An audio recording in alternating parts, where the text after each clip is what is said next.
बलिदान मास निमित्त रोकडा सावरगाव येथे शिवश्री सुसेन महाराज नाईकवाडे यांचे व्याख्यान. छत्रपतींचा छावा संभाजी महाराज यांच्या स्वाभिमानाचा, त्यांच्या कर्तृत्वाचा, महाराष्ट्राच्या मातीत घडलेल्या शौर्याचा, राज्याच्या रक्षणासाठी दिलेल्या प्राणाचा, धैर्यशील पराक्रमी संभाजी महाराज यांच्या इतिहासाचा दृष्टिक्षेप या व्याख्यानाच्या निमित्ताने संभाजीराजे प्रत्येकामध्ये रुजावे या उद्देशाने रोकडा सावरगाव येथे सुसेन महाराज नाईकवाडे यांच्या व्याख्यानाच्या माध्यमातून गावातील प्रत्येकाला मंत्रमुग्ध केले.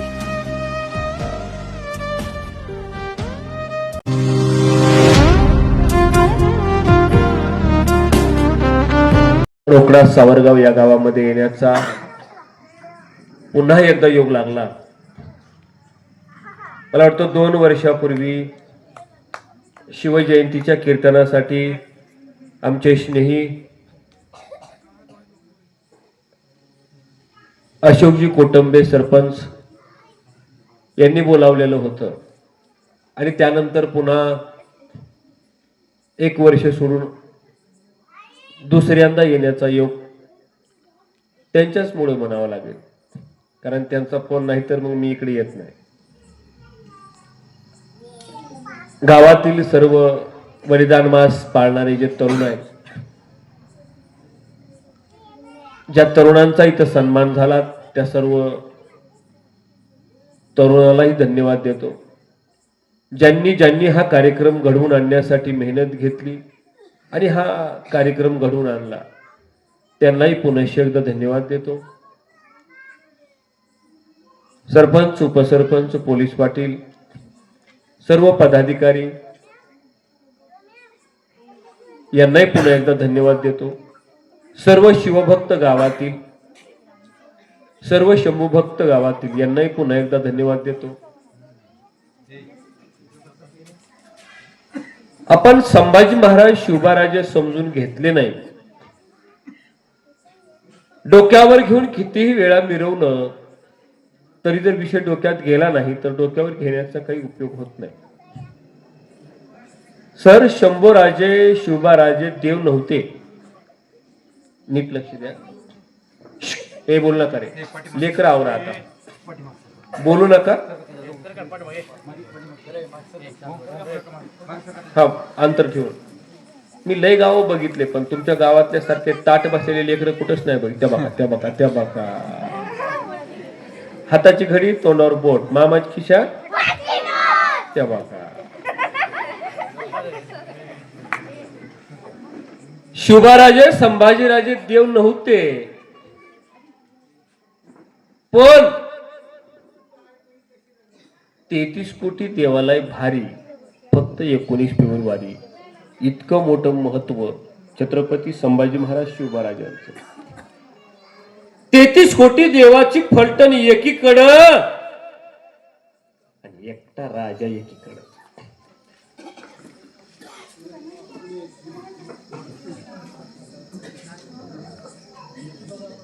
एक वेळ देवाला न मानणारी माणसं गावात मिळतील. एक वेळ देवाला न मानणारी माणसं गावागावात मिळतील, पण शिवबाराजाला मानत नाही असा माणूस महाराष्ट्रात कुठे भेटत नाही. हे शिवबाराजांचं देवापेक्षा मोठेपण आहे.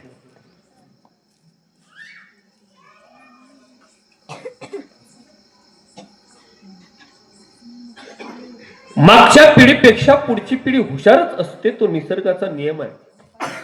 तद्वतच नियमानुसार सर जिजाऊ मासाहेब नेहमी म्हणायचे, शिवबा हा जो बाळ संभाजी आहे ना, तो सवाई शिवाजी निघल बघ. सवाई शिवाजी, सवाई शिवाजी म्हणजे शिवबा राजापेक्षा 1 पाऊल पुढे असत बघ हे बाळ. शंभूराजे जन्माला आले आणि जिजाऊ मासाहेबांना शंभूराजाकडे बघावं आणि म्हणावं, शिवबा हे सवाई शिवाजी निघल बघ. सवाई शिवाजी अर्थातच 1 पाऊल पुढे असेल बघ तुझ्या. आणि होताय शंभू बाळ तसाच. पण दुर्दैवानं त्या शंभू बाळाची, तो शंभू बाळाचा इतिहास घराघरा जायच्या आधीच त्या शंभूबाळाची बदनामी घराघरापर्यंत घेऊन गेले. ते लेखकही यशस्वी झाले, ते चित्रपटावाले यशस्वी झाले, ते कादंबरीवाले यशस्वी झाले, ते बखरकार यशस्वी झाले. ते लेखक, कवी, शाहीर ज्यांनी ज्यांनी मांडला मागच्या काळात त्यांनी त्यांनी त्यांच्या पद्धतीनं चुकीचाच मांडला. जगाच्या पाठीवरला सगळ्यात दुर्दैवी राजा आहे. त्या राजाचा खरा इतिहास लोकांसमोर यायच्या अगोदरच खोटा इतिहास गावभर फिरून आला होता. एखादं खरं लोकांपर्यंत जायच्या आधीच खोटं गावभर फिरून येतं. तद्वतच नियमानुसार माझ्या शंभूबाळाच्या बाबतीत घडलं. त्यांच्या बाबतीतलं खरं अलीकडच्या काळात आलं पुढं, पण अगोदरच शंभू राजाची बदनामी अनेक लोकांनी केली. मग त्यामध्ये आमचं अज्ञान, आमचं मागासलेपण, आमचं शैक्षणिक मागासलेपण, आमचं वैचारिक मागासलेपण, आमच्या वैचारिक मागासलेपणाचा फटका शंभूबाळाच्या इतिहासाला बसावा हे तुमचं आमचं सगळ्यांचं दुर्दैव आहे. आणि जगातला सगळ्यात दुर्दैवी राजा म्हणाल मी, सगळ्यात दुर्दैवी. हो, जन्माला आला आई, तो जन्माला आला आणि खाजगीतल्या वैद्यानं सांगितलं या बाळाला आईचं दूध देऊ नका. शंभूबाळ जन्माला आला, लगेचच वैद्यानं पुढे यावं, वैद्यानं म्हणावं शंभूबाळाची आई आजारी आहे, नाव सईबाई राणी साहेब, आजारी आहे माय त्याची, आणि म्हणून त्याला आईचं दूध नका देऊ. आजारी आईचं दूध शंभूबाळाला देऊ नका हे वैद्यानं सांगितल्यानंतर शंभूबाळाला आईच्या दुधाला पारख व्हावं लागलं. लेकरं शांत बसलं तरच व्याख्यान चांगलं होईल. मला लिंक तुटून जाईल माझी, नाहीतर मग आपले आपले लेकर आपल्या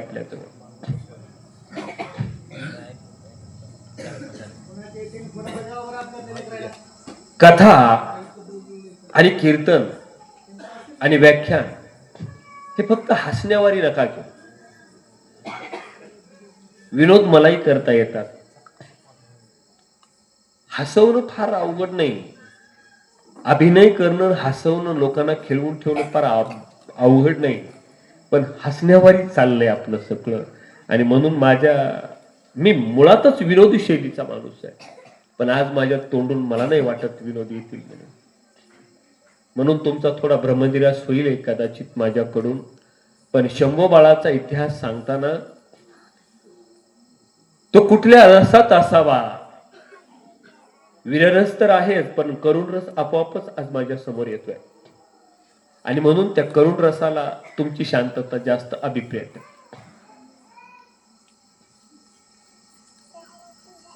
आज शंभूबाळासाठी थोडे शांत बसूयात सगळेजण.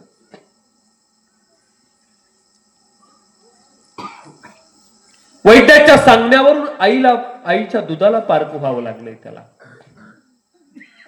काही दिवस गेले निघून, 4 दिवस गेले, 8 दिवस गेले, 10 दिवस गेले, 15 दिवस गेले, महिना असाच गेला.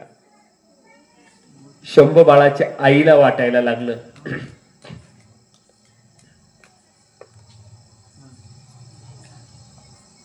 माझं लेकरू माझ्या दुधानं कर्तबगार झालं पाहिजे.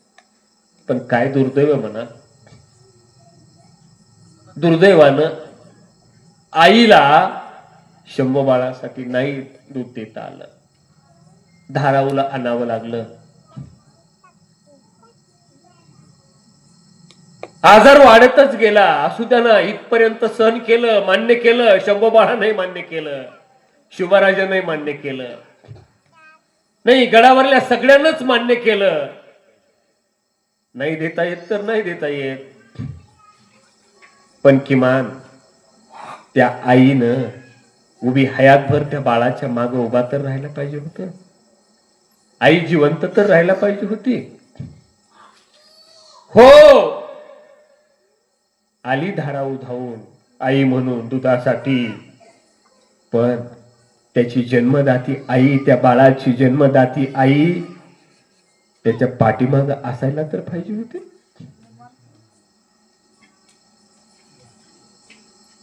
एखाद्या लेकराची लहानपणीच आई गेली ना, लहानपणी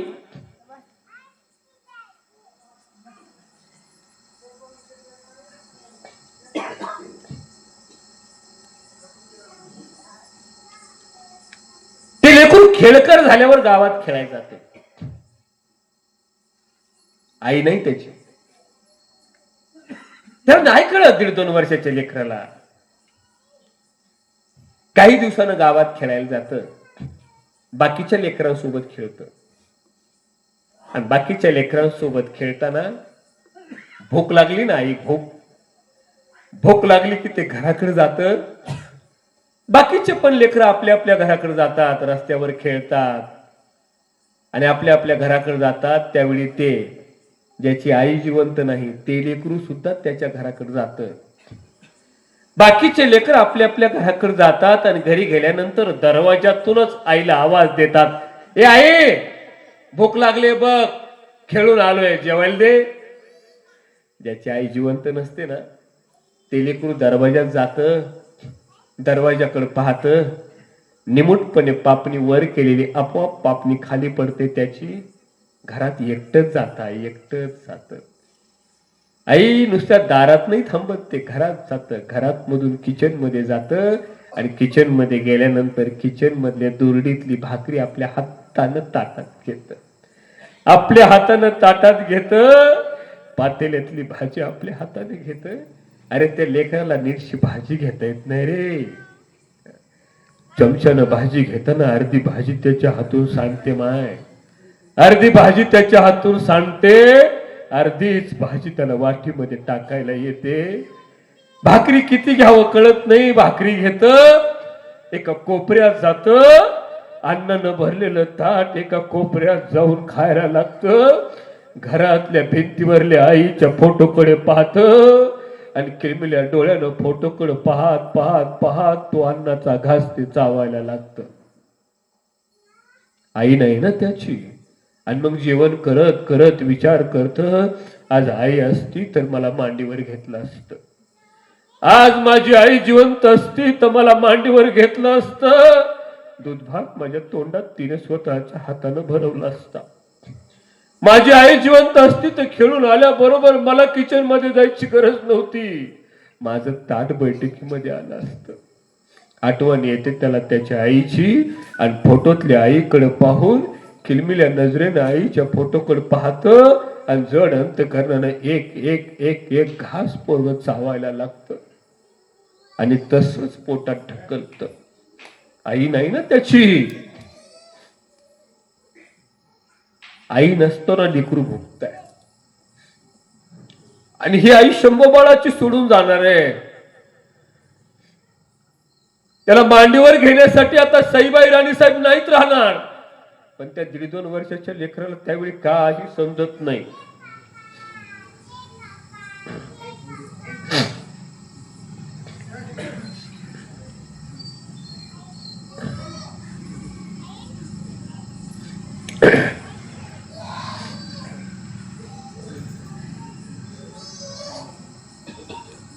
आता 1.5-2 वर्षाचा आहे ना तो शंभूबा लेकरावर. आता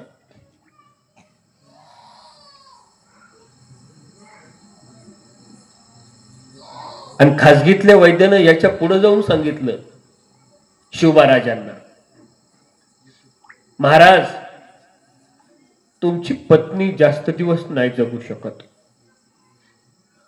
तुमची पत्नी तुम्हाला सोडून आणि उभ्या स्वराज्याला सोडून कायमच जाणार आहे. राजासारखा राजा होता. आई वैद्यराजांकडे पाहायला लागला, डोळ्यात डोळे घातले वैद्यराजांच्या शिवबाराजानं आणि शिवबाराजे बोलायला लागले, वैद्यराज काही करावं, काहीही करा, पण शंभू बाळाच्या आईला वाचवा.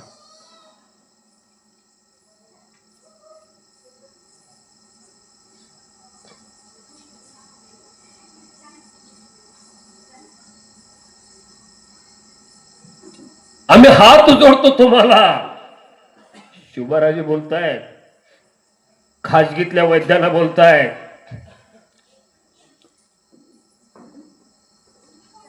राजासारख्या राजानं हात जोडावेत आणि म्हणावं आम्ही हात जोडतो तुम्हाला. माझ्या शंभू बाळाच्या आईला वाचवा, सईबाई राणी साहेबांना वाचवा.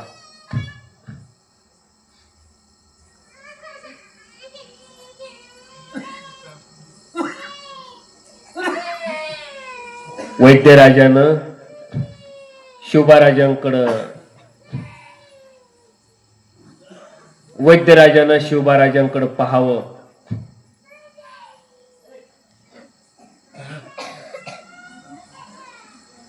आणि शिवबाराजाला म्हणावं,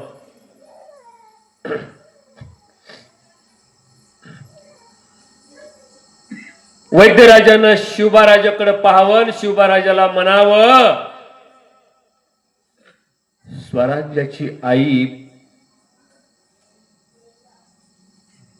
आणि स्वराज्याचं बाळ पोरग होताना आणि ते जर आमच्या हातात असतं तर आम्ही काय गप्प बसलो असतो होय महाराज?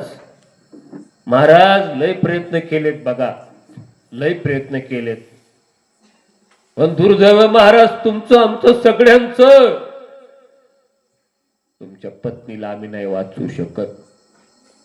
शिवबाराजानं पुन्हा वैद्यराजांकडे पाहावं, करडी नजर वैद्यराजावर टाकावी आणि वैद्यराजाकडे पाहून म्हणावं, वैद्यराज आम्ही पत्नीसाठी नाही म्हणत आहे आमच्या, आम्ही शंभूबाळाच्या आईसाठी म्हणतोय. वैद्यराज आम्ही स्वराज्याच्या या बाळासाठी म्हणतोय. स्वराज्य रक्षक संभाजी राजा जगला पाहिजे, स्वराज्याचं रक्षण करणारा राजा आहे, त्याची आई जगली पाहिजे म्हणून म्हणतोय, आमच्या पत्नीसाठी नव्हा. होय महाराज माफ करा आम्हासनी, होय महाराज माफ करा आम्हासनी. आम्हालाही वाटतं शंभूबाळाची आई जगली पाहिजे म्हणून, आम्हालाही वाटतं. कित्येक दिवस प्रयत्न केले, किती दिवस प्रयत्न केले महाराज, आम्ही काही करू शकत नाही. महाराज एक विनंती करू. वैद्यराजानं हात जोडले, वैद्यराजानं हात जोडले, शिवबाराजाकडे पाहिलं आणि एक विनंती केली. वैद्यराज बोलतायत, महाराज एक विनंती करू. तिकडनं अफजल खान चालून येतोय ना आणि इकडे हे संकट उभा राहिले ना, घरचं संकट मोठे महाराज तुमच्या पाठीमाग. एक लक्षात घ्या, अफजल खान मारला आणि शाहिस्ते खानाचा कोतळा काढला, आग्र्यातून सुटला, पन्हाळ्यातून सुटला, इतक्याच्या पलीकडे नाही गेलो आम्ही. तो अफजल खान मारणं ही बाहेरची लढाई होती, बाहेरची. घरात वेगळीच लढाई होती शिवबाराजांची आणि ती प्रचंड होती, ती प्रचंड होती. ही त्यागाची लढाई होती. बाकीचे राजे महाराजे होते ना, नशिबात त्यांच्या उत्तम भोग होता, भोगत होते. माझा राजा त्याग करत होता, माझा राजा त्याग करत होता. घराचा त्याग, मुलाचा त्याग, पत्नीचा त्याग. 1.5-2 वर्षाचं लेकरू आहे, त्याची आई पाजारी आहे, त्याच्या जवळ बसायला वेळ नव्हता शिवबाराजाला. स्वतःच्या लेकराच्या जवळ बसायला वेळ नव्हता शिवबाराजाला. स्वराज्यावरती अफजल खानाचं संकट तर बाहेरची लढाई आहे. इथं सईबाई राणीसाहेब कुठल्या क्षणाला सोडून जातील सांगता येत नव्हतं. आणि पहिली पत्नी आहे शिवबाराजाची. वैद्यराजाने विनंती केली शिवबाराजाकडे पुन्हा पाहून, आता मात्र आम्ही सईबाई राणीसाहेब कुठल्या क्षणाला तुम्हाला सोडून जाईल आम्हाला नाही सांगता येत महाराज. आणि म्हणून आम्हाला वाटतं तुम्ही अगोदर सईबाई राणीसाहेबांची भेट घ्यायला त्यांच्या महालात जावं आणि कदाचित ती तुमची आणि तुमच्या पत्नीची, अर्थातच शंभूबाळाच्या आईची आणि तुमची ही शेवटची भेट असेल.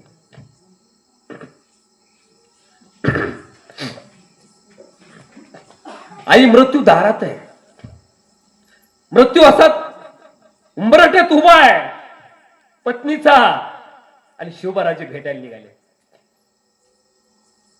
आणि सोबत घेतलंय कोणाला? शंभूबाळाला. सोबत घेतलंय कोणाला? शंभू बाळाला कडेवर घेतलं आणि शिवबाराजा शंभू बाळाकडे बघून बोलायला लागले, शंभू शंभू तुमच्या मातोश्रीची भेट घ्यायला जायचंय, चला. वैद्यराज म्हणताय कदाचित ही आपली शेवटची भेट ठरू शकते, शेवटची. आई ते लेकरू किरमिल्या डोळ्याने फक्त टकमक पाहत होतो, काय करणार आहे त्याला. कडेवर घेतला आणि सईबाई राणीसाहेबाला भेटायला निघालेत शिवबाराजे. सईबाई राणीसाहेबाला आता ही शेवटची भेट आहे, कारण कुठल्या क्षणाला त्यांचा श्वास बंद होईल आणि कुठल्या क्षणाला सईबाई राणीसाहेब शिवबाराजाला आणि शंभूबाळाला सोडून जातील सांगता येत नाही. निघाले, महालात गेले. दास दासिया नौकर चाकर उठून उभा राहिले, मुजरे केले आणि सगळेची सगळेच महालातनं बाहेर गेले. सगळेचे सगळे महालातनं बाहेर गेले. दास दासिया नौकर चाकर महालातून बाहेर निघतायत. शिवबाराजे बोलायला लागले, काय र कुठं जाताय तुम्ही. सगळ्यांनी शिवबाराजाकडे पाहून म्हणावं, महाराज सईबाई राणीसाहेबांना एकांतात 2 शब्द बोला, एकांतात 2 शब्द बोला. दुर्दैवानं तुम्हाला कुटुंबाला द्यायला वेळ कधी भेटलाच नाही, म्हणून आम्ही महालाच्या बाहेर जातोय. सगळे बाहेर गेले. आता महालात 3च व्यक्ती आहेत, एक सईबाई राणीसाहेब, दुसरे शिवबाराजे आणि तिसरा शंभूबाळ. शंभूबाळ तर शिवबाराजांच्या कडेवर आहे. महालात गेले, अंथरुणाला खिळून बसलेल्या सईबाई राणीसाहेबांकडे पाहिलं. तोंडावर पांघरून होतं, अंथरुणाला खिळून होत्या, हात उचलत नव्हता, पापणी सुद्धा उचलत नव्हती. आणि शिवबाराजांचा आवाज कानावर आला. शिवबाराजे महालात जाताच बोलले, सई ए सई, सई कशी आहे ग तब्येत तुझी. सईबाई राणीसाहेबांना डोक्यावरलं पांघरून काढावं, हळूच पापणी उघडून पाहावं तर काय, राजा भेटायला आलाय. महाराज आपण भेटायला आलात. सईबाई राणीसाहेबांना पाहिलं आणि सईबाई राणीसाहेबांना बोलायला लागले, शिवबाराजे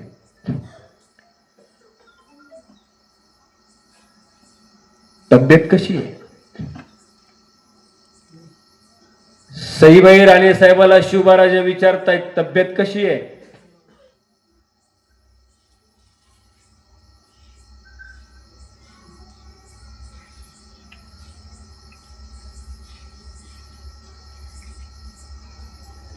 सईबाई राणीसाहेबांना उत्तर दिलं, बरी आहे. पळून देऊन नका लेकर, एक परवा पळू नका कडे, एक 15-20 मिनिटं तरी आणखी फक्त उठू नका. आता शिवबाराजाने विचारलंय, सई तब्येत कशी आहे. सईबाई राणीसाहेब काय म्हणले माहिती का. सईबाई राणीसाहेब म्हणल्या, तुम्हीच सांगा वैद्यराज काय म्हणाले, तुम्हीच सांगा वैद्यराजाचं काय मत काय आहे, काय म्हणताय तू वैद्यराज सांगा. आणि मग शिवबाराजे म्हणाले, वैद्यराज म्हणतायत काळजी नसावी. सईबाई राणीसाहेबांनी काय उत्तर दिले परत बघा. सईबाई राणीसाहेब म्हणाल्या, मग खरंय वैद्यराजांचं, कारण काळजी इथं राहणाऱ्या माणसाची करायची असते महाराज. आम्हाला माहिती आहे, आम्ही इथं थोडीच राहणार आहे, जाणाऱ्या माणसाची कसली काळजी करता. शिवबाराजांच्या डोळ्यात टचकन पाणी आलं आणि शिवबाराजे बोलायला लागले, सई असं बोलू नकोस ग, तुला माहितीये का सई, आठवतंय का तुला. शिवबाराजांचा संवाद पहा ना, कौटुंबिक नाही माहित आपल्याला त्याग शिवबाराजांचा. आणि शिवबाराजे बोलताय सईबाईला, सई तुला आठवतंय का आपण सोंगट्याचा खेळ खेळायचो, आपण सोंगट्याचा खेळ खेळायचो आणि सोंगट्याचा खेळ खेळताना अर्धा डाव झाला की तू उठून जायचीस आणि डाव मात्र अर्ध्यावरच राहायचा. ए सई, सोंगट्याचा खेळ खेळताना अर्ध्यावर डाव सोडलास, कधीच मला त्याचं काही वाटलं नाही. जीवनाचा खराखुरा डाव अर्ध्यावर सोडतेच याचं प्रचंड वाईट वाटतंय ग. ए सई, माझ्यासाठी नाही, बघ तुझ्या शंभूबाळाकडे बघ. हा शंभूबाळ कित्येक दिवस झालं तुझ्याकडे आला सुद्धा नाही ग.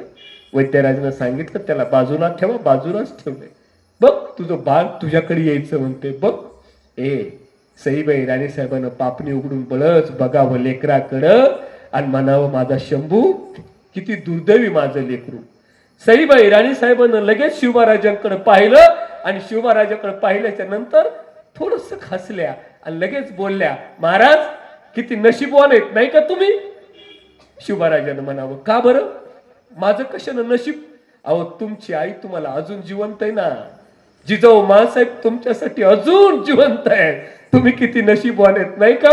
आणि माझा बाळ बघा ना किती दुर्दैवी आहे, 2 वर्षाच्या असताना त्याची आई त्याला सोडून जाते नाही का.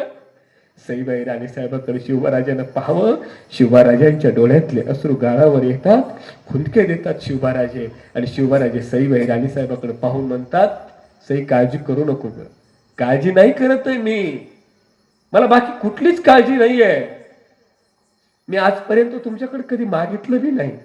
मागितलं कधी काही. शिवराजे बोले, नाही सई, तू कधीच काही मागितलं नाहीस माझ्याकडे, मग आज मागू. माग ना माग. शिवराजे बोलतायत, माग, तुला काय हवं ते माग. कारण वैद्यानं सांगितलं होतं शेवटची भेट आहे शिवराजाला, 2 शब्द बोला चांगले, माग सई माग. आज शिवराजा द्यायला तयार आहे, माग माग. आणि शिवराजे उदत्त अंत करणारे म्हणतायत, माग सई माग, अगं मागून तर बघ, जे हवं ते देईल. सईबाई राणीसाहेबांनी काय मागितलं आई. सईबाई राणीसाहेब म्हणाल्या, शिवराजे म्हणाले, काय हवंय बरं तुला. तुझ्या लेकराला राजगादी मागवायची ना तुला. नाही, ते तुम्ही ठरवा, स्वराज्याचे मालक तुम्ही आहेत, आम्ही नव. मग एवढंच करा, माझ्या लेकराची आई बना. आई काय मागते लेकरासाठी, माझ्या लेकराची. सई, त्याच्याजवळ थांबायला मला कुठं वेळ असणार आहे ग, त्याच्या जवळ बसायला मला वेळ कुठं असणार आहे ग. स्वराज्याची गोडधोड माहिती नाही होय तुला, अफजल खान चालून येतोय माहिती आहे ना तुला. पुन्हा सईबाईच्या डोळ्यात पाणी, हात पुढे केला. मग काय देताय आता, तुम्ही तर म्हणलात काय मागायचं ते माग. सई, तुझ्या लेकराला आई मागितलीस ना, तू मागितलंस म्हणून देतो बघ. इथून पुढे तू म्हणलीस ना तुमची आई जिवंत आहे, इथून पुढे जिजाऊ माँसाहेब माझ्या आई नाही, इथून पुढे माझी आई तुझ्या लेकराला अर्पण करतो. सई, काळजी करू नको. आणि इथून पुढे जिजाऊ माँसाहेबांना शंभू बाळाचा सांभाळ केला. हो, ते 7-8 वर्षाचं झालं ना शंभू बाळ, असं दरवाजा वाजवतच गेलं आऊसाहेबांना, आऊसाहेब आऊसाहेब, सती जायचं नाही आऊसाहेब. जुन्या चाली रीती परंपरा आणि त्या जर समाजाचं वाटोळ करणारे असतील ना, तर त्या परंपरा सुद्धा मोडाव्या लागतील माँसाहेब तुम्हाला. समाजाचं वाटोळ करणाऱ्या ज्या परंपरा असतील ना माँसाहेब, मोडाव्या लागतील तुम्हाला. आणि सती प्रथा बंद केली जिजाऊ माँसाहेबांना. आणि त्याच्यामध्ये सगळ्यात मोठा वाटा माझ्या शंभू बाळाचा. होय, माझ्या शंभू बाळाचा. आयुष्यभर आई विना पोरकं राहिलेले, आयुष्यभर आई नाहीये त्याला, आयुष्यभर पोरकं राहिलं आहे. मग बापाजवळ तरी राहता यावा ना. इतिहास म्हणजे लढाया नाही रे, शिवजयंती म्हणजे नाचणं नाही रे पोरा. हो, नाचून नाचून राजा नाही कळला. मी बोलू का, नाचून नाचून तुमच्या तोंडाचे वास नका येऊ देऊ. माझा विरोध नाही, डीजेवर नाचा ना, भरपूर नाचा, डीजे लावून नाचा, तुमच्या घामाचा वास येऊ द्या पोरा हो, पण शिवजयंतीला तुमच्या तोंडाचा वास येऊ देऊ नका, तरच तुम्ही खरे शिवभक्त आहे. दारू पिऊन शिवजयंती केली ना, ती शिवजयंती नाही होत, ती आपल्या राजाची विटंबना होते. आणि आपणच आपल्या राजाची विटंबना करतोय. खरा शिवभक्त तोय ज्याला सुपारीच्या खांडाचं व्यसन नसतं, तो खरा शिवभक्त आहे. परक्याच्या स्त्रीकडे जो आदरानं पाहतो, तो खरा शिवभक्त आहे. माझ्या राजानं स्वराज्याची आचारसंहिता घालून दिलेली, कधीच लढायला जाताना कोणी नशा करायची नाही, आणि लढायला जाताना बाया बापड्या सोबत घेऊन जायचं नाही. शाहिस्तेखान आलं होतं तिकडनं, संभाजीनगरकडनं पुण्यात चालला होता. सोबतच नाच गाण्याचा त्याचा बायांचा तापा घेऊनच गेलतो ती. पण इथं मोहिमेवर जाताना बाय बापडीला घेऊन जायचं नाही. नाच गाणं आपल्या इथं नसावं.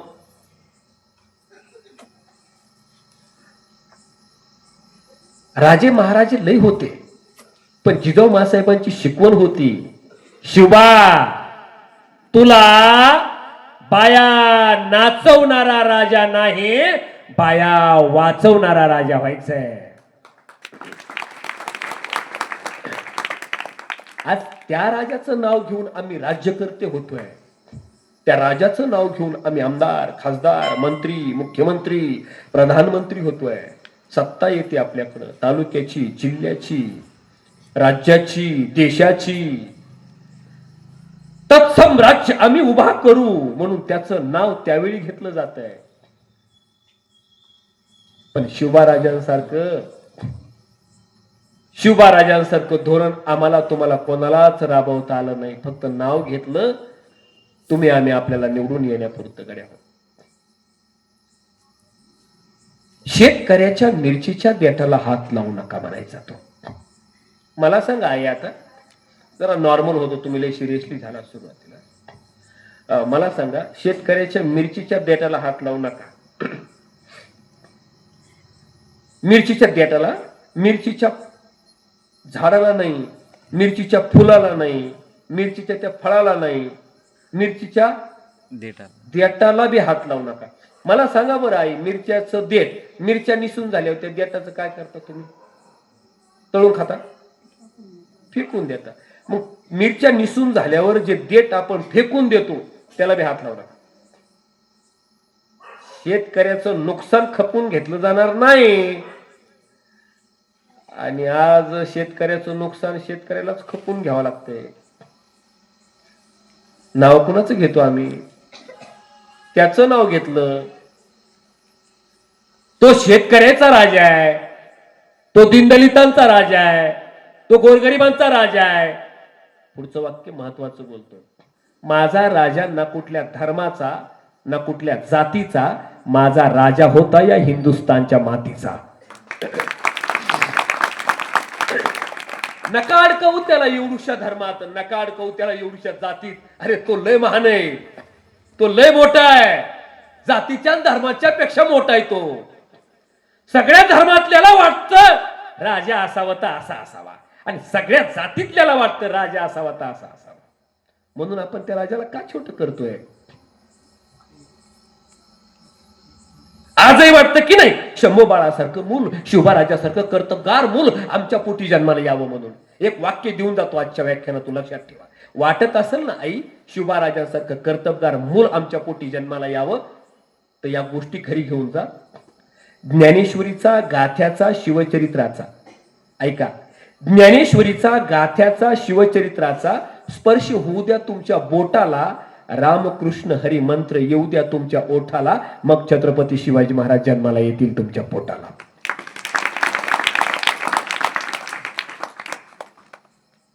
आम्ही आत्ता काय करतोय, आत्ता काय पाहतोय, आत्ता काय ऐकतोय, आत्ता काय वाचतोय, आत्ता कुणासोबत राहतोय, यानं तुमच्या लेकराचं भविष्य घडणार आहे. आज तुम्ही कोणासोबत बसता, आज तुम्ही कोणासोबत बोलता, आज तुमची संगत कोणासोबत आहे, आज तुमचं लेकरू कोणासोबत बसतंय, आज तुमचं लेकरू कोणासोबत शिकतंय, तुमचं लेकरू कोणासोबत खेळतंय, तुमचं लेकरू कोणासोबत संगत करतंय, त्याचं भविष्य तिथे आहे. माऊलींच्या भाषेत सांगायचं म्हटलं तर संगती पंगती. संगत आणि पंगत या दोन्ही गोष्टी महत्वाच्या असतात.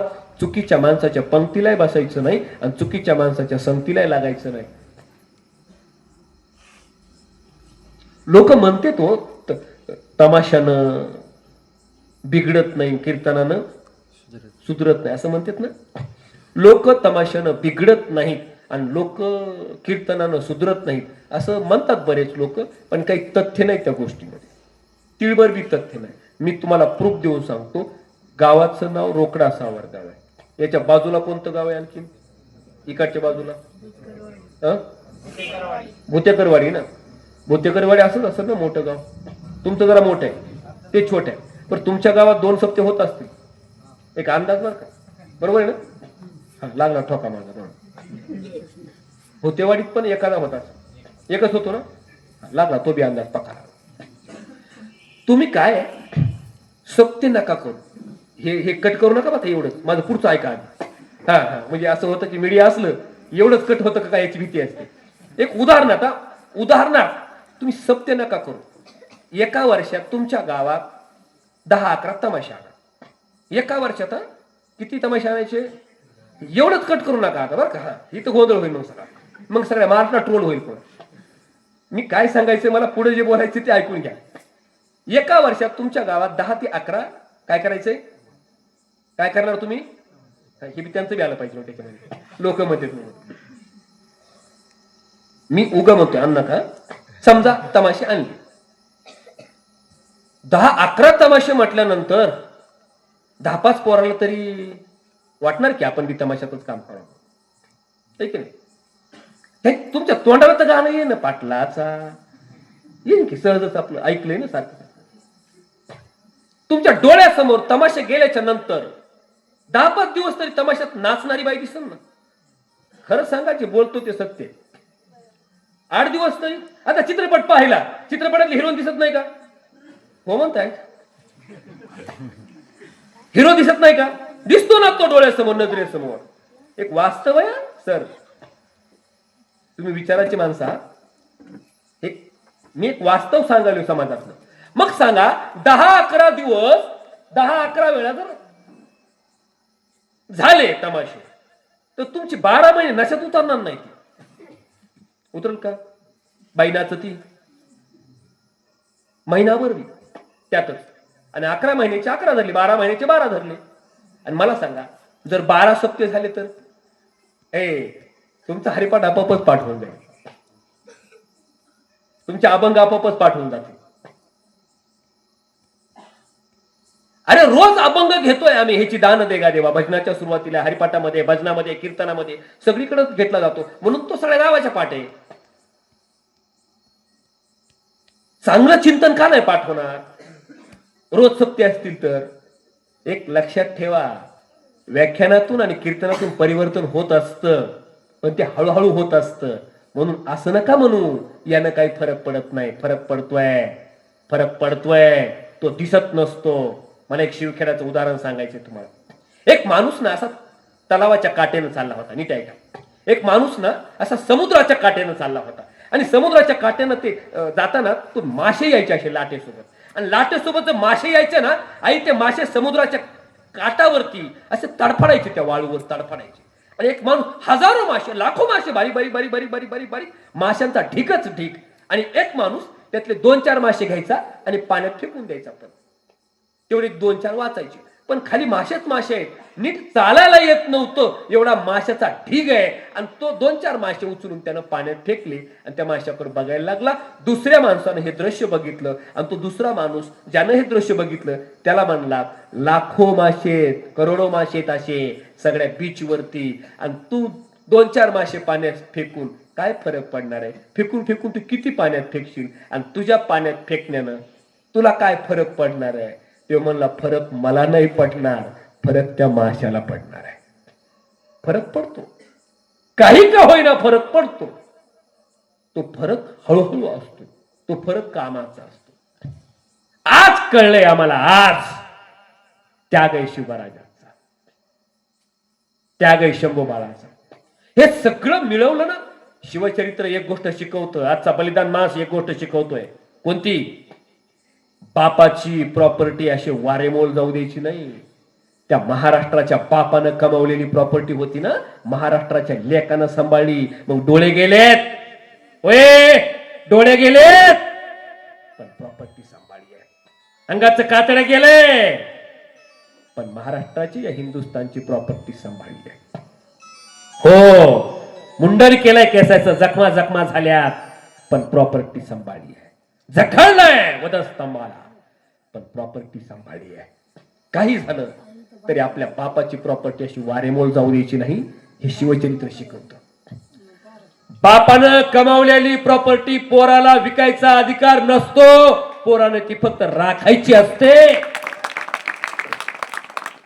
शिवचरित्र शिकवते गड्या. पावला पावलाला शिकवतंय शिवचरित्र. शिवराजांकडून शिका, संभाजी महाराजांकडून शिका.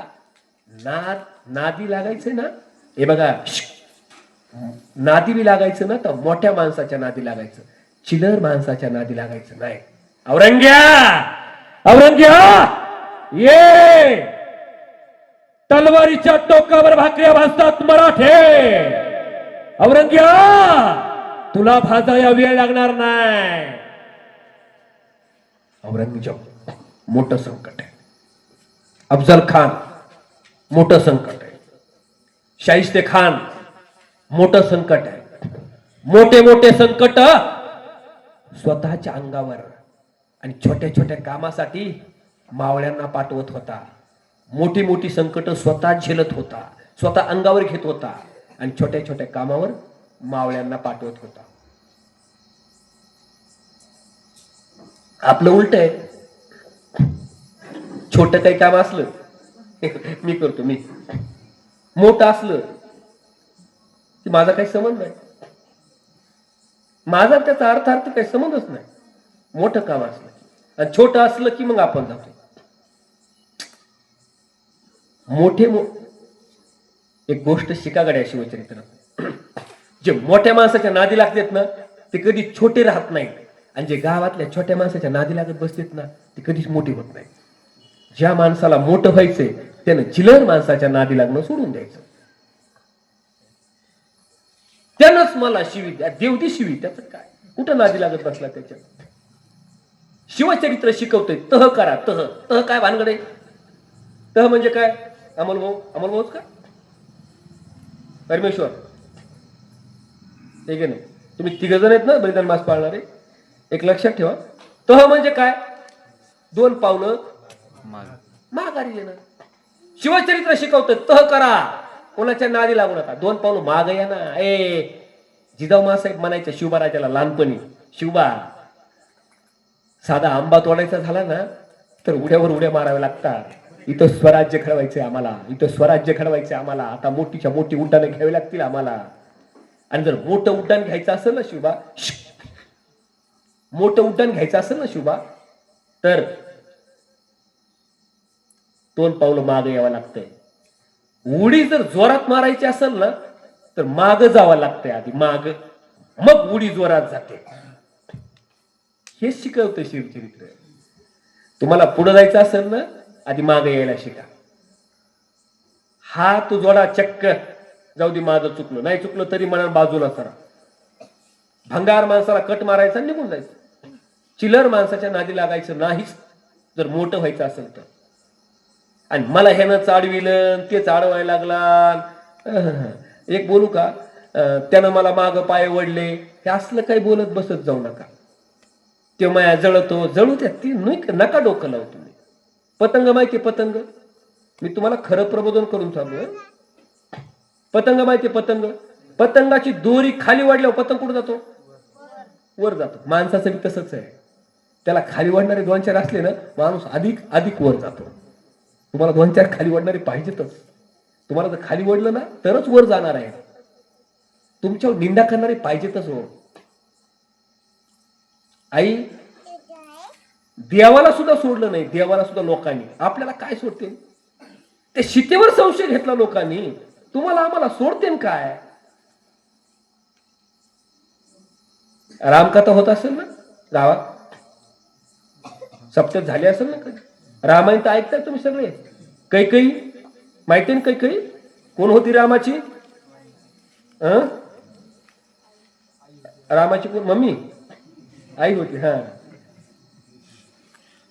काय म्हणली त्याला? किती वर्ष वनवासाला जा? 12 वर्ष. किती? 14 वर्ष वनवासाला जा. कोण म्हणताय? कैकई म्हणते. कोणाला म्हणते? पोराला म्हणते. सावत्र कासाना पोराला म्हणते. आणि पोरग सावत्र कासाना पोरग. आईची आज्ञा म्हणून काय म्हणतं माहिती का ते? अरे त्या जगाच्या मालकानं माणूस म्हणून कसं वागावं हे जन्माला येऊन दाखवलंय तुम्हाला, आम्हाला जन्माला येऊन दाखवलंय. माणसाच्या जन्माला येऊन माणसानं कसं वागावं याचं प्रात्यक्षिक दिलंय त्यानं, याचा डेमो दिलाय त्यानं. ती म्हणली 14 वर्ष वनवासाला जा. हे काय म्हणला? फाडीन, कापीन, तोडीन. मला सांगा, तो गेला बिन, तो काहीच बोलला नाही, तो सरळ निघून गेला. आईची आज्ञा आहे, आईची आज्ञा आहे, निघून गेला. आताचा राम असता तर, आताचा राम असता समजा, आताचा राम असताना आताची कैकई असती ना, आणि आताच्या कैकईने माझ्याकडे बघा, माझ्याकडे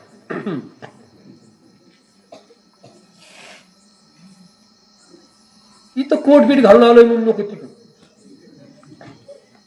हा, आताची कैकई असते ना आताची, आणि आताची कैकई आताची बरं का. आणि आताची काही आताच्या रामाला म्हणली असती तू 14 वर्ष वनवासाला जा, तर आताच्या रामाने आताची काही उचलून उचलून आपली असती. शिकवतय रामायण आम्हाला, शिकवतय रामायण आम्हाला. आईचा शब्द महत्वाचा आहे गाड्या, बापाचा शब्द महत्वाचा आहे गाड्या. शिकवतय शिवचरित्र आम्हाला, शिकवतय शिवचरित्र आम्हाला. जर लहान्या लहान्या लोकांच्या नादी लागलास तर तू कधी मोठा होणार आहेस रे. औरंगजेबाशी भिडलाय, अफजल खानाशी भिडलाय. शंभू बाळानं त्याच्या तो दिलेर खानाकडे गेला होता ना एकदा, त्यावेळेची गोष्ट सांगतो. तो दिलेर खानाकडे गेलता ना एकदा, तिथं जाऊन सुद्धा त्यानं मिया खान एका नावाच्या एका इसमावर उपकार केला होता. मुस्लिम होता तो मिया खान, आणि त्याच्यावर असा उपकार केला होता. आई शांत राहा.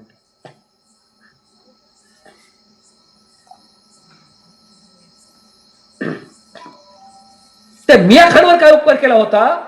मिया खानच्या मुलीचं लग्न होतं, त्याला काही जाता येत नव्हतं. दिलेर काय त्याला सोडत नव्हता, दिलेर त्याला सोडतच नव्हता. शंभू राजानं त्याला रात्रीचं सोडून दिलं. तो गेला लग्नाला, त्याच्या जागेवर अंधाऱ्या कोठडीत संभाजीराजानं आपला माणूस बसवला होता. ते दिलेर खानाकडे असताना आता सांगायला मी तुम्हाला, त्याच्या जागेवर आपला माणूस बसवला होता. काहीच करायला नाही. अंधाऱ्या कोठडीत कोण बसलंय. दिलेर खानाची माणसं त्याला भाकरी आणून द्यायची, पाणी आणून द्यायची. कालांतरानं त्याचं लग्न लावून आला परत. जामीन मिया खानच्या पोरीच्या लग्नाला मिया खानला पाठवून दिलं. म्हणजे बापाला, एका बापाला बंदिवानातून सोडवलं आणि तू पोरीचं लग्न करून वापस ये, तोपर्यंत माझा माणूस इथं बसवतो बंदीखान्यात. हे संभाजीराजानं त्यावेळी त्याच्यावर तिथं असताना केलेले उपकार आहे. आणि बघा आता सरते शेवटी त्या मिया खानकडे सळया दिल्या तापलेल्या लालबुंद. त्या तापलेल्या लालबुंद सळया मिया खानकडे दिल्या. संभाजीराजाला वधस्तंभाला बांधलेला आहे. संभाजीराजांचा शेवट बघा. संभाजीराजाला वधस्तंभाला बांधलेला आहे. वधस्तंभाला बांधलेल्या असल्याच्या नंतर मिया खानच्या हातात त्या तापलेल्या लालबुंद सळया दिल्या आणि तापलेल्या लालबुंद सळया घेऊन मिया खान संभाजीराजांच्या डोळ्यात सळया घालायला निघालाय. आणि शंभूबाळ विचार करत होते, डोळे फाडून त्याच्याकडे बघत होते. हा तोच मिया खान आहे, हा तोच मिया खान आहे ज्याच्या पोरीचं लग्न माझ्यामुळं तो त्याच्या डोळ्यानं बघू शकला. तो आज माझे डोळे काढायला निघाला. आला मिया खान. तापलेल्या लालबुंद सळया घेतल्या आणि मिया खान आला पुढं. मिया खानला आठवलं, याच माणसामुळं आपण आपल्या पोरीचं कन्यादान करू शकलो. याच माणसामुळं आपण आपल्या पोरीचं लग्न आपल्या उघड्या डोळ्यानं बघू शकलो. आणि याच माणसाचे डोळे आपण कसे काढावेत. तो पुढे आला. डोळ्यामध्ये लालबुंद सळया घालण्यासाठी पुढे सरसवला. डोळ्यामध्ये लालबुंद सळया घालण्यासाठी पुढे सरसवला. सळया पुढं संभाजीराजांच्या नेत्राच्या जवळ सळया आल्या. तेवढ्यात त्याला सुचलं, अरे या माणसामुळे आपण आपल्या पोरीचं कन्यादान उघड्या डोळ्यानं पाहू शकलो आणि त्याचे डोळे आपण फोडायचे. विचार बदलला. सळया उलट्या केल्या, स्वतःच्याच पोटात खपसून घेतल्या. तर आवाज झाला. भीमा इंद्रायणी नदीच्या तीरामध्ये तो पळत गेला. नदीमध्ये पळत सुटला आणि बोलत होता, महाराज शंभूराजे. आणि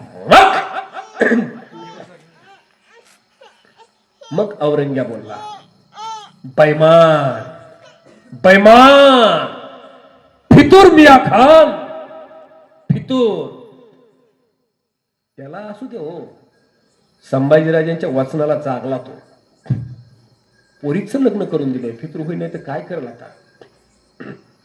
मग दुसऱ्या इस्माकडे सळया आणि मग आई दुसऱ्या इस्माकडे सळया, ज्याचा संभाजीराजांशी काही संबंध नाही. अशा व्यक्तीनं संभाजीराजांच्या दोन्ही डोळ्यामध्ये लालबुंद तापलेल्या सळया घातल्या. आई डोळे आता राहिले नाही. जर आवाज झाला. डोळ्यातून चिकट पाणी यायला लागलं. अंगाची लाही झाली. काय म्हणला सर्व शंभूराजांचा जीव. अरे काटा मोडला तर ऐक म्हणतो आपण, पाय धरून बसतो. डोळ्यात कचरा गेला तर आई घंटाभर डोळा चोळत बसतो. लाल झालेला डोळा तास चोळत बसतो. तापलेल्या लालबुंद सळया संभाजीराजांच्या डोळ्यात गेल्या. डोळ्यातून आता फक्त खोबरी राहिल्या. चिकट पाणी करते डोळ्यातून. आणि शंभूराजे आठवण करतायत, आबासाहेब आबासाहेब बघा, स्वराज्याचं रक्षण करता करता नेत्र दिलेत, स्वराज्य नाही दिलं, गडकोटांच्या चाव्या नाही दिल्या. आबासाहेब, हा शंभू बाळ स्वराज्याचं रक्षण करतोय. बघा, अंधार आहे सगळा पुढं, प्रचंड अंधार आहे. डोळ्यातून चिकट पाणी नुसतं खोबणीतून बाहेर येत आहे. यातना यातना आहे शरीराला. जीभ काढली त्याची, जीभ नाही राहिली जीभ आता. तोंडातून रक्ताचे बोकणे बोकणे बोकणे बाहेर येत आहे. डोळे राहिले नाही, जीभ राहिली नाही, पण लढतोय बरं. लढावं कस, शंभू बाळाकडून शिकावं, आणि जगावं कस, शिवबा राजाकडून शिकावं. आई इतिहास शिकवतो आम्हाला आपण कसं जगलं पाहिजे. इतिहास शिकवतो आम्हाला. गड्या, तुमची माणसं जपा. कामी येत होता एक एक एक एक माणूस स्वराज्यासाठी, एक एक एक एक माणूस, आणि जपली होती माणसं. शिवबाराजांच्या काळात शस्त्र वापरली जायची आणि माणसं जपली जायची. आता उलट होतंय रे, आता माणसं वापरली जातात आणि शस्त्र जपली जातात.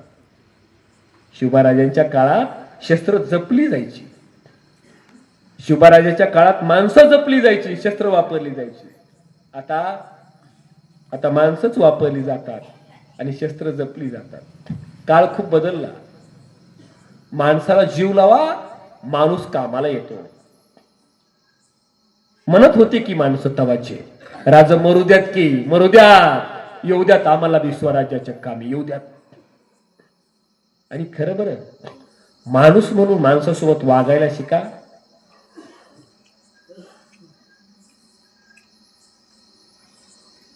पूर्वीचं गाव बघा ना कसं एक असायचं. पुन्हा पुन्हा स्वप्न पहा तुम्ही सगळेजण, माझं गाव कसं एकोप्यानं राहील. एक कवी असा म्हणतो, असे कसे माझे गाव पुरे बदलून गेले, कुणी मेलं तरी आता डोळे नसतात ओले. काही समज नाही राहिला लोकांचा. पूर्वी आम्हाला फार छान कविता असायच्या. खरा तो एकची धर्म जगाला, प्रेमर पावे जगी जे हीन पतित, जगी जे दीन पद दलित, तया जाऊन उठवावे जगाला, प्रेमर पावे. खरा तो एकची धर्म जगाला.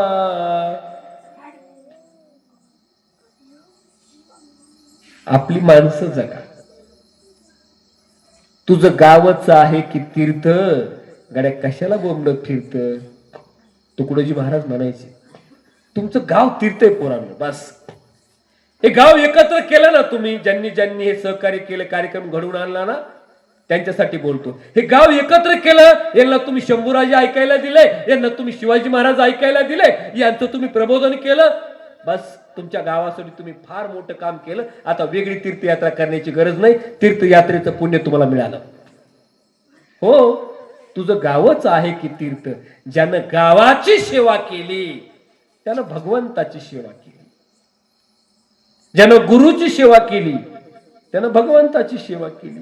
ज्यानं बापाचा शब्द पाळला त्यानं देवाची पूजा केली. वेगळा देवदेव नाही केला तरी चालतो, काहीच नाही केलं तरी चालतं. पुरावा देऊ का तुकोबरायांच्या अभंगाचा? स्वामी काज गुरु भक्ती, पितृ वचन सेवा पती, आणि हेची विष्णूची महापूजा, अनुभव नाही तुझ्या. तुकोबराय बोलतात, मी अनुभव घेतलाय. स्वामीचं काम करा, गुरुची भक्ती करा, पतीची सेवा करा, आणि पित्याचं वचन पाळा. इतक्याच्या पुढे मोठा जगात कुठला देव नाही. हेची विष्णूची महापूजा. बस. आणि काय केलंय माझ्या शंभू बाळानं? काय केलंय? बापाचा शब्द पाळलाय. आई डोळे गेले. आबासाहेब राखलं बरं का, राखलं स्वराज्य, राखलं. अंधार आहे, खोबणीतून पाणी येत आहे चिकट डोळ्याच्या, पुढे सगळा निपची पांधार दिसतोय. आणि एवढ्या भीमा इंद्रायणी नदीच्या तीरावरचा वारा नाही जखमा झालेल्या अंगावर झोंबत होता. जखमा झालेल्या अंगावर शंभू राजाच्या अंगाचं कातडं नाही राहिलं, आता कातडं सोललंय. आई बटाट सोलावा न तसं अंगाचं कातडं सोललंय. अंगावर जखमा जखमा जखमा झाल्या. डोळे नाही राहिले, जीभ नाही राहिली, आता राहिलाय तो फक्त जीव. आता राहिलंय ते फक्त शंभू बाळाचं मन. आणि शंभू बाळ वधस्तंभाला बांधले, वडू तुळापूरच्या वधस्तंभाला बांधलंय. आणि भीमा इंद्रायणी नदीचा गार वारा शंभू बाळाच्या अंगाला झोंबतोय. आणि शिवबाराजे जणू आले. शंभू बाळाला असा भास होतोय, नीट ऐका, शंभू बाळाला असा भास होतोय, हा भीमा इंद्रायणी नदीचा वारा ना, ती वावटूलाय ना, संभाजीराजाच्या अंगाच्या भोवती फिरते आहे, अंगाच्या भोवती फिरते आहे. आणि अंग सोडलेला आहे आणि तो वारा झोंबतोय, अंगाला गार वारा झोंबतोय. आणि शंभू बाळाला भास होतोय शिवबाराजे आले का काय आम्हाला आलिंगन द्यायला. आणि म्हणतात की काय, शब्बास बाळा शब्बास, राखलं स्वराज्य, शब्बास शंभो शब्बास, राखलं स्वराज्य, राखलंस गड्या, रक्षण केलंयस तू स्वराज्याचं. जणू मिठी मारावी शिवबाराजांना असा भास होतो शंभू बाळाला. आणि शंभू बाळानं ना जणू शिवबाराजानं मिठी मारली आहे. आणि जणू शिवबाराजाच्या खांद्यावर संभाजीराजे मान टाकतायत, मान असा भास होतोय. मान टाकली ती वाऱ्याच्याच खांद्यावर. आणि शंभू बाळ जणू शिवबाराजांच्या खांद्यावरती मान टाकून शिवबाराजांनी बोलतायत, आबासाहेब रक्षण केलं बरं का तुमच्या स्वराज्याचं, रक्षण केलं बरं का तुमच्या स्वराज्याचं, राखलंय बरं का स्वराज्य. जणू असा भास व्हावा. हा भाग आहे ना, मी जरी तुम्हाला कादंबरी सारखा सांगत असलो ना तरी त्याच्या पाठीमागचा भाव खूप शुद्ध आहे माझा. या यातना भोगताना नसतील आठवले शिवबाराजे, नसतील आठवलं स्वराज्य शंभू बाळाला, पण तरी स्वराज्य टिकवायचं आहे, स्वराज्य राहिलं पाहिजे.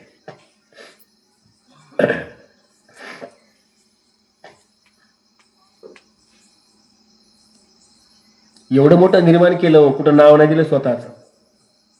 तेव्हा मोगलांनी यावं, राज्य निर्माण करावं, नाव काय दिलं, मोगलशाही. मोगलांनी राज्य निर्माण केलं, नाव मोगलशाही दिलं. आदिलशहानं राज्य निर्माण केलं, नाव आदिलशाही दिलं. कुतुबशहानं राज्य निर्माण केलं, नाव कुतुबशाही दिलं. भोसल्यानं राज्य निर्माण केलं, पण नाव भोसलेशाही नाही दिलं, नाव स्वराज्य दिलं. तुमचं आमचं राज्य स्वराज्य.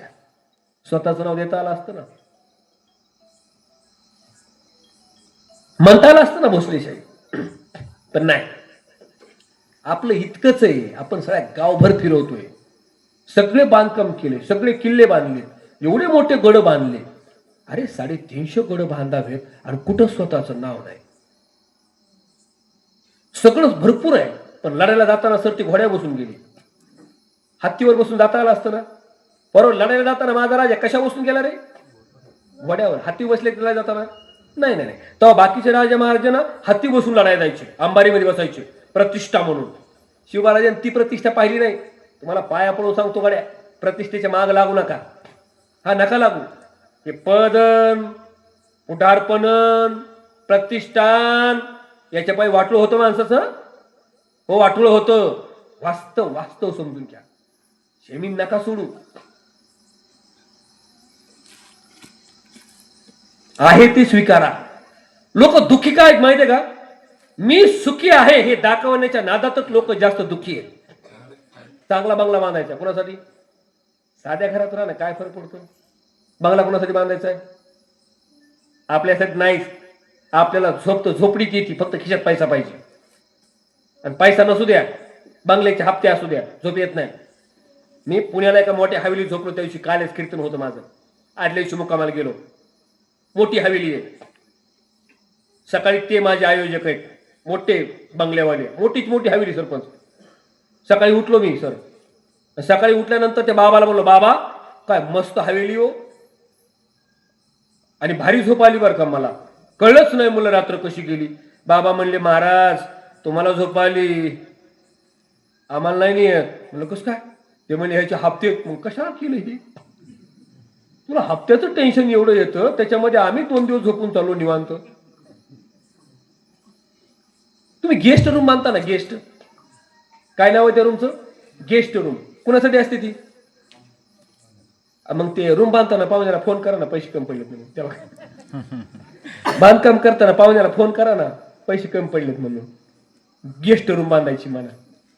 कुणासाठी करतोय आपण नकळत? लक्षात आहे का आपल्या? गाडी किती असावी माणसाकडे? 5 सीटर बस झाली ना, 7 सीटर कशाला? माझ्यावर नका बरं का तुम्ही आता, माझ्या गाडीकडे नका बघू. आम्हाला प्रवास जास्त आहे, आम्हाला घरापेक्षा गाडी जास्त महत्वाची आहे. कारण आमचं घरच आमची गाडी आहे. आम्ही घरी कमी, रोडवर जास्त असतो. 12च्या नंतर आम्ही 2 दिवस रोडवर असतो. कोण? चोर, पोलिस आणि कुत्री. आम्ही दोघं. चोर असतात, पोलीस असतात, महाराज लोक असतात आणि कुत्री असतात. आम्ही 2-4 जणच असतो रोडला. 7 सीटर गाडी पाहिजे का? अरे तुझ्या घरात माणसंच 4 आहेत, तू 2, नवरा बायको 2 आणि 2 कोण? त्या बघा कशी हुशार आहेत लेकरं. मग 7 सीटर घ्यायची कशाला? दाखवायच्या नादात दुखी आहे. आणि हे सगळं आपलं ना आता तात्पुरतं आहे. लक्षात ठेवा, हे मरण आहे मंगल ठरलंय. मरण आहे, हे मरण आहे मंगल ठरलंय. आपलं जगणं मंगल ठराना. जरा स्वतःला एकदा विचारा, माझं जगणं कुणासाठी आहे? आमचा पंजोबा जगला हो, त्याची जयंती नाही. आमचा बाप जगला, त्याची नाही. आम्ही जगतोय, आमच्या नाही निघणार. काय आपण मेलो तर आपली जयंती निघणार आहे का? परवा निघणार आहे का आपली जयंती? आपण मेल्यावर निघणार आहे का? तुम्ही जाऊ द्या, मी मेलो समजा, आता माझी निघणार आहे का? आता मी मेलो समजा, कोण मेलं? त्या बघा. बरं, मी हे सगळं मिळवतोय पैसा, हे ट्रेनिंग देतो पुढारी लोकांना, भाषणाचं प्रशिक्षण देतो तिकडे पुणे मुंबईला, हे सगळे पुस्तक वगैरे विकतो, हे सगळा पैसा कमवतो. माझा फ्लॅट आहे, माझा प्लॉट आहे, माझी जमीन आहे, माझं सोनं नाणं आहे, माझी गाडी आहे, माझा बंगला आहे. हे सगळं मी जिवंत असेपर्यंत. एकदा मेल्यावर, मी मेल्यावर असं कोणी म्हणणार आहे का तो 40 एकरवाला मालक मेला, तो 50 लाख रुपये बँकेत होतो मालक मेला, 25 कोटीचा मालक, असं कोणी म्हणतं का? मी मेल्या शिवचरित्रकार मेला असं कोणी म्हणणार नाही. हा, आता समजा मेलो, इथंच मेलो समजा, व्याख्यान झाल्या. कोण मेलं परवा? मी मारणार नाही का? नका काळजी करू तुम्ही, पण एक मला बोला माझ्याशी. समजा मी मेल्यावर माझ्या नावानं माझी प्रॉपर्टी माझी असणार आहे का? सर, माझी प्रॉपर्टी माझी असणार आहे का? माझं बँक बॅलन्स माझं असणार आहे का? माझी गाडी माझी आहे का? बरं, मला शिवचरित्रकार नाव असेल का? सुप्रसिद्ध नाव असेल का? एकच नाव असेल मला इथं मेल्यावर, बॉडी आहे की नाही? इथं समजा मेलो तर मला नाव काय येईल? मी काय सांगतो लक्षात आहे तुमच्या? बरोबर, मेले कोण? तुम्ही. त्या बाका. मग माझी बॉडी अशी उचलताल तुम्ही, आणि इथं कोणी रडणार नाही. मी मेले कोणी रडन का? इथं रडतं का कोणी? नाही. त्या बाका मोकळ्या माझा नाही. मग माझी बॉडी आणि गावातली कुणाची तरी गाडी, लक्षात ठेवा, माझी बॉडी त्यांच्या गाडीत टाकतील का? गावाकडे घेऊन जायला, आहे की नाही? मग सरपंचाची गाडी घेतील. सरपंच गाडी असं ना, त्यांचं काय गॅरेज आहे मोठं. मग माझी गाडी, त्यांची गाडी, माझी बॉडी, मग मला ते पोच करते तिकडे. आता माझ्या गाडीत नाही टाकायची, ठीक आहे? ती जाऊ द्या म्हणते, पुढे चला ती गाडी. सरपंच म्हणते मेल्यावर तरी माझ्या गाडीत केव्हा त्या बाबाला मला घेऊन जातील कुठं? माझ्या गावाकडं. मी राहतो पुण्यात, पण इथं माझं गाव जवळच आहे, तुम्हाला 2 तास अंतरावर, परळीच्या पलीकडे. परळी माहिती आहे ना? परळीच्या पलीकडं तेलगावच्या जवळ माझं हॉटेल आहे भक्तिशक्ती नावाचं. लगेच जाहिरात करून टाकतो पुन्हा. मला पोच करतील. हे कोण पोच करतील? सरपंच. आणि मग परत आल्याच्या नंतर त्यांची गाडी ते वाशी सेंटरवर लावतील का? मध्ये कोण होतं? मध्ये काय होतं? मड कुणाचं? तुमचं त्या बघा. मग गाडी धुवून फ्रेश करून लावतील. आता त्यांचा माझा समज संपला. ते आले घरी. आता मला त्याच्यावर टाकतील. असं ते उचलायला त्याच्यावर तिरडीवर, आमच्या इकडे ना असं तिरडीवर टाकतात आणि 4 लोक त्याला घेऊन जातात. तुमच्याकडं 8 4च ना. मग ते घेऊन जातील आणि मला तिथे गेल्यानंतर काय करतील बरोबर? थांब ना थोडं. ते सरनाव टाकतील. आधी सरनाव टाकल्यावर पुढं काय करतील? आता टाकलं सरनाव. मला आधी लक्षात घ्या, मेले कोण? त्या बाका टाकलं सरनाव मला. असं सरनाव कोण आहे? त्या बाका. आता काय करतील? पुढं काय करायचं असतं? थांब ना, पाणी पाज ना, पेटून नाही दराका लावला. आता काय करतील? पाणी पाजतील. पाणी पाजल्यावर मग पेटून मीठ टाकतील. लोईस बघतो रे बारीक आहे तेव्हा का पावसाळ्यात बघितलं असं त्याने जावं तरी. आणि मग मला अग्नी डाग देतील आणि सगळे माघारी येतील. माघारी आल्यानंतर माझा फोटो तिथे आहे. फोटोला घातलेला हार माझा असेल, लक्षात ठेवा. अगरबत्त्या माझ्या असतील फोटोच्या समोरच्या. अगरबत्त्या माझ्या, हार माझा, फोटो माझा, पण प्रॉपर्टी माझी नाही. प्रॉपर्टी कोणाची? पोराची. हार कोणाचा? माझा. 10-12 दिवसानं आता मस्तपैकी फोटो सुद्धा भिंतीला लटकवतील. गेला फोटो भिंतीला. आणि आता मस्तपैकी सगळे खायला लागतील. मस्त सगळे आता जेवायला लागतील. मी फोटोतूनच बघत निसता टुकुमकू बघतोय चांगला. संपलं ना. अरे तुम्ही आम्ही सगळे संपणार आहे. पण शंभूराजांचा इतिहास, शिवराजांचा इतिहास ऐकल्यानंतर कधीतरी वाटतं आपल्याला आम्ही दुसऱ्यासाठी काहीतरी करून मरावं. आम्ही स्वतःसाठी जर नुसतं जगत राहिलो तर जगूनही मेल्यासारखे आहोत. अरे आम्ही स्वतःसाठी जर जगायला लागलो तर जगूनही मेल्यासारखे आहोत. आणि काही लोकांचं मरणही मंगल ठरतं. आपलंही मरण मंगल ठरावं असं आम्ही जगावं. त्यासाठी शंभूराजांचं मरण एकदा डोळ्यासमोर आणा. मग कळलं आपल्याला दुसऱ्यांसाठी आपण काय करावं. हो सर, मला विरोध होता काही काळात की तुम्ही युट्यूबला व्हिडिओ टाकू नका. का? की तुम्ही भाषणाची व्हिडिओ युट्यूबला टाकताय आणि एवढे 2000 व्हिडिओ युट्यूबला तुम्ही दिलेत. मग हे जे महाराष्ट्रात आणि महाराष्ट्राच्या बाहेर भाषण कला ट्रेनिंग सेंटर चालतात, मोठे मोठ्या ट्रेनरचे, तर ते ट्रेनरचे ट्रेनिंग सेंटर सुद्धा तुम्ही धोक्यात आणताय आणि स्वतःचं अस्तित्व सुद्धा तुम्ही धोक्यात आणताय असं मला काही लोक म्हणत होते. पण मी ते सोडलंच नाही. माझं चालूच आहे अजून बी माहिती द्यायची. 26 जानेवारीची माहिती, 15 ऑगस्टची माहिती, गावात काय बोलायचं, मौतीला काय बोलायचं, वाढदिवसाला काय बोलायचं, प्रत्येक व्हिडिओ चालूच आहे. मला चालूच आहे.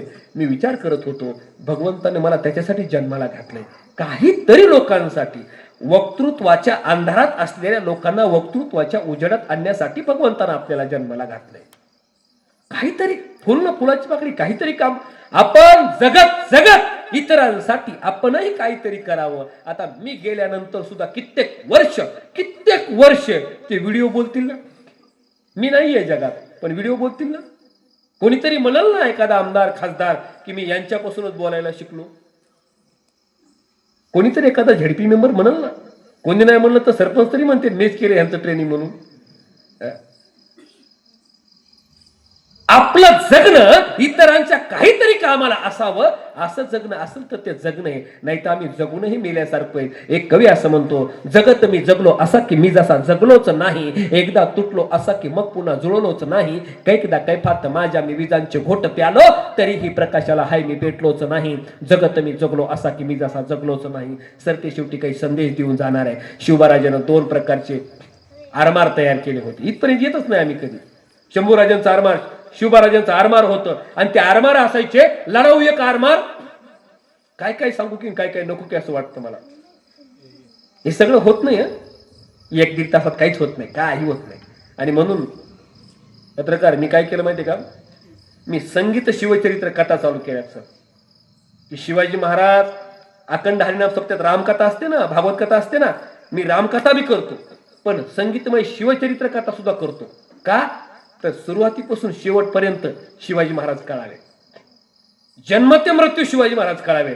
आणि ही कथा करणारे महाराष्ट्रात उगाच 4-5 नाव आहेत आणि मला अभिमान आहे की त्याच्यापैकी माझं एक नाव आहे.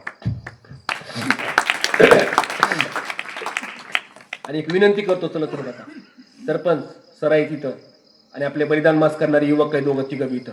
परमेश्वर भाऊ तुम्ही दोघं तिघं पण, आणि हे जे कार्यक्रम घडून आणलाय ना सर, तुम्ही सुद्धा हे जे कार्यक्रम घडून आणलाय ना ज्या पोरांनी, त्यांना विनंती करतो, गावातल्या सांप्रदायिक मंडळींना, महाराज मंडळींना, भजनी मंडळींना विनंती करतो, मी रामकथाही करतो, पण माझा आग्रह तुम्हाला हा असेल की एकदा माझ्या शिवाजी महाराजांची कथा गावातल्या अखंड हरिनाम सप्ताहात घ्या, एकदाच घ्या, कोणाची घ्या, मी माणूस देतो तुम्हाला. याच्यासाठी म्हणतोय असं नका समजू, हे बोलवा म्हणतो रे पुन्हा डबल, तिथे असं काही नाही. आणि एक बोलू का, माझं खरंच फिरून मला पैसा कमवावा असं खरंच काही नाही. मला बसून चांगल्या पद्धतीने मी कमवतो. हो, आणि तो पुरुषार्थ कमवले पाहिजे पैसे, बसून पुण्यात बसून कमवतो मी. तिथं बायपास चौकात ऑफिस आहे माझं, मुंबईला आहे, लोणावळ्याला माझे क्लास आहे, इथं बीड जिल्ह्यात भक्तिशक्ती हॉटेल आहे, लॉजिंग सगळी राहण्याची सोय. बसून जर 30, 40, 50 रुपये, 1000 रुपये रोज येत असेल माणसाला, तर तुमच्या 10, 15, 20 हजारासाठी मी का रात्र डोक्यावर घेऊ. पण ह्याची आम्हा करणे काम बीज वाढवावे नाम. माझी विनंती हे असेल तुम्हाला की तुमच्या गावच्या अखंड हरिनाम सप्ताहात संगीतमय शिवचरित्र कथा झाली पाहिजे, तर शिवाजी महाराज जन्म ते मृत्यू करतील. चला आता मला 2 गुण सांगा शिवाजी महाराज. एक, पहिलं गोष्ट, कमवायला शिका. शिवराजे म्हणायचं आपलं आरमार असलं पाहिजे, आणि ते आरमार लढवता असलंच पाहिजे, पण एक कमर्शियल पण असलं पाहिजे. आणि म्हणून कमर्शियल आरमार, डच, इंग्रज, पोर्तुगीज आपल्या इकडे व्यापार करायचे, आपल्या किनारपट्टीवर व्यापार त्यांचा असायचा. किनारपट्टी आपली आहे, व्यापार त्यांचा आहे, आपलाच व्यापार असला पाहिजे. म्हणून ते आरमार, कमर्शियल आरमार शिवराजांना सुरू केलं. हे इथपर्यंत कोणी जातच नाही. कोण जातं का इकडे शिवचरित्राच्या? अफजल खान मारला, शाहिस्ते खान तोडला, याच्यातच आपण सगळे आतापर्यंतचे दिवस घातले. लक्षात ठेवा, कमवायला शिका. या जगात विकण्यासारखं सोपं काहीच नाही रे, पण विकायला शिका. यह सब कुछ बिकता है दोस्तों, रहना जरा संभाल के, बेचने वाले तो हवा भी बेचते हैं गुब्बारों में डाल के. यहां सच बिकता है, झूठ बिकता है, बिकती है हर कहानी, तीनों लोग में फैला है, फिर भी बोतल में बिकता है पानी. पाणी सगळीकडेच आहे, पण बॉटलमध्ये पाणीच विकतंय. आपण म्हणतो नाही सगळे दुकानं झाले, मोह दुकान कवा चालायचं. अरे विकतंय, तू विकायला लाग, तू विकायला शिक, फक्त विकता आलं पाहिजे तुला. आणि म्हणून दुसरी गोष्ट, एक, विकणारे आपले असले पाहिजे, व्यापारी आपले असले पाहिजे. आणि इथं महाग आहेत बरं का, आपण आपले व्यापारी कमी आहेत, आपले विकणारे कमी आहेत. जोपर्यंत आपले लोक विकायला शिकत नाही तोपर्यंत आपल्या लोकांचं चांगलं होणार नाही. नुसतं पिकून आपलं चांगलं झालं नाही. माझ्या पंजोबानं शेती केली तो श्रीमंत नाही झाला, माझ्या आजोबानं शेती केली तो श्रीमंत नाही झाला, माझ्या बापानं शेती केली तो श्रीमंत नाही झाला, शेती करून मी बी श्रीमंत नाही झालो. जेव्हा व्याख्यान करायला लागलो, लक्षात आलं का आता? बोल नका. तुम्ही पिकवत जोपर्यंत विकत नाही तोपर्यंत मोठे होऊ शकत नाही. काही बी विका, पण विकायला शिका. दुसरी गोष्ट, तुमच्याकडे वक्तृत्व असलं पाहिजे, बोलायला शिका. आणि इतकं रसाळ बोला ना, तैसे साच्या आणि मावाळा मिथले आणि रसाळ शब्द दैसे कल्लोळा अमृताचे, पुढा स्नेह पाजरे मागा चालती अक्षरे शब्द दैसे अवतरी कृपा आधी. असं बोला ना, ऐशी वाणी बोलिये मन का आपा खोय और नको शीतल करे आप हो शीतल होय, असं बोलावं. हो, तुकोबाराय बोलतात, आम्हा घरी धन शब्दांची तर रत्ने शब्दांची तसेच रत्ने करू, शब्देची आमुच्या जीवाची जीवन शब्दे वाटू धन जन लोका, तुका म्हणे पहा शब्दाची हा देव, शब्दाची गौरव पूजा करू. शब्दाची पूजा करा. आणि तेच शब्द शिवराज तोलून मोजून वापरत होते. धनाजी, येसाजी, तानाजी, कोंडाजी, बाजी, गणोजी, खंडोजी, जी जी प्रत्येकाच्या पाठीशी जी लावत होते. तैसे साचे आणि मावाळा मितले आणि रसाळ शब्द तैसे कल्लोळा अमृताचे.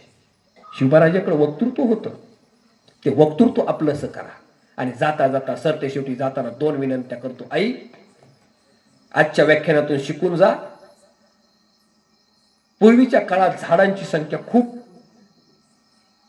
प्रचंड होती आणि माणसाची कमी होती. आता हळूहळू काय झालं, झाडाची संख्या कमी झाली आणि माणसाचा उत आलाय. माणसानं झाडं संपवले, आता झाडं नाहीत म्हणून माणसं संपणार आहेत. म्हणून झाडं लावा. तवा शिवबाराजांना झाड तोड दिलं नाही. झाड लावा, किमान स्वतःला जाळायला लाकडं पुरते. आपल्याला स्वतःला जाळायला जेवढे लाकडं लागते तेवढे तरी झाडं आपण लावून जगून दाखवले पाहिजे. झाडं जगले पाहिजे, झाडं वाचले पाहिजे, हा एक संदेश देतो. आता एक संदेश घेऊनच जा घरी, की महाराजांनी सांगितले कालच्या व्याख्यानात लावा करा म्हणून. कशाच्या? झाडांच्या. झाडांच्या. प्रत्येकानं एक झाड तरी लावलं पाहिजे, ते जगवलं पाहिजे, ते वाचवलं पाहिजे, हा एक संदेश देतो. तुमच्या लेकराला बोलायला शिकवा. बोलेल तोच टिकेल, अथवा या जगाच्या बाजारात बेभाव विकेल, हा एक संदेश देतो. तुम्ही सर्वजण अगदी तळमळीनं, मला त्यावेळेसच्या पेक्षा संख्या थोडी कमी वाटली कीर्तनापेक्षा. कीर्तनाला जास्त येतात लोक. व्याख्यान म्हणजे कळतच नाही काही लोकांना. व्याख्यान म्हणजे काय असतं? मला एकदा विचारलं व्याख्यान म्हणजे काय असतं. मला एकदा करून दाखवा. कसं करून दाखवा? आता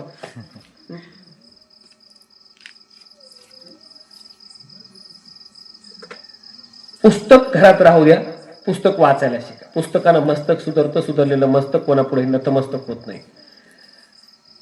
सरपंच साहेब, तुमच्या आग्रहामुळं पुन्हा तुमच्या गावाला येण्याचा योग आला. नेहमी तळमळ बोलून दाखवायचे. पुण्यात माझ्या बाजूलाच त्यांचं गॅरेज होतं, माझ्या ऑफिसच्या बाजूला. नेहमी बोलून दाखवायचे, सर मला गावात अमुक करायचंय, मला गावात तमुक करायचंय. मला खूप तळमळ वाटायची या माणसामध्ये, आणि खूप तळमळीने म्हणायचे मला अमुक करायचं सर, मला तमुक करायचे. मी म्हणलो गॅरेज चांगलं चाललं, इकडे जाऊ द्या, कशाला गावाच्या नादी लागता. गावाच्या लय नादी लागलेलं चांगलं नसतं. इकडे पैसा कमाव, पुण्याला मस्त. इकडच्यासारखा पैसा गावाकडे नसतो. पण ते अशोक भाऊंची खूप इच्छा होती की मला गावाकडे, मला गावाची सेवा करायची, पैसे कोणी कमवून. आणि त्यांनी त्यांच्या गावाला ते बी आले. 2 वेळा त्यांनी मला सुद्धा आणलं. मनापासून त्यांचे धन्यवाद देतो. ज्या मुलांनी हा बलिदान मासचा कार्यक्रम ठेवला, व्याख्यान ठेवलं, लोकांना ऐकवलं, त्या मुलांना सुद्धा, त्या शिवभक्तांना सुद्धा मनापासून धन्यवाद देतो. माता भगिनींनी ते आवर्जून ऐकलं, त्यांना सुद्धा धन्यवाद देतो. इकडे पत्रकार असतील, कॅमेरेवाले असतील, त्यांना सुद्धा धन्यवाद देतो. चुकीचा शब्द काढून फक्त टाकू नका, एवढंच. हे मुलं खूप वेळ झालं बसलेत, पण बघा ना कसे ताट बसलेत. ताट त्या बघा. हा, त्यांना सुद्धा मनापासून धन्यवाद देतो. शंभू महाराज, शिवाजी महाराज 1 तासात 1.5 तासात सांगून होतच नाही, आणि म्हणून त्यांची कथा अलीकडे बरेच लोक करायला लागले. ती कथा सुद्धा गावात करा, एवढी एक विनंती करतो. आणि माझं लांबत चाललेलं हे व्याख्यानाचं पुष्प याच ठिकाणी आवर्त घेतो. जय जिजाऊ, जय शिवराय, जय शंभूराज.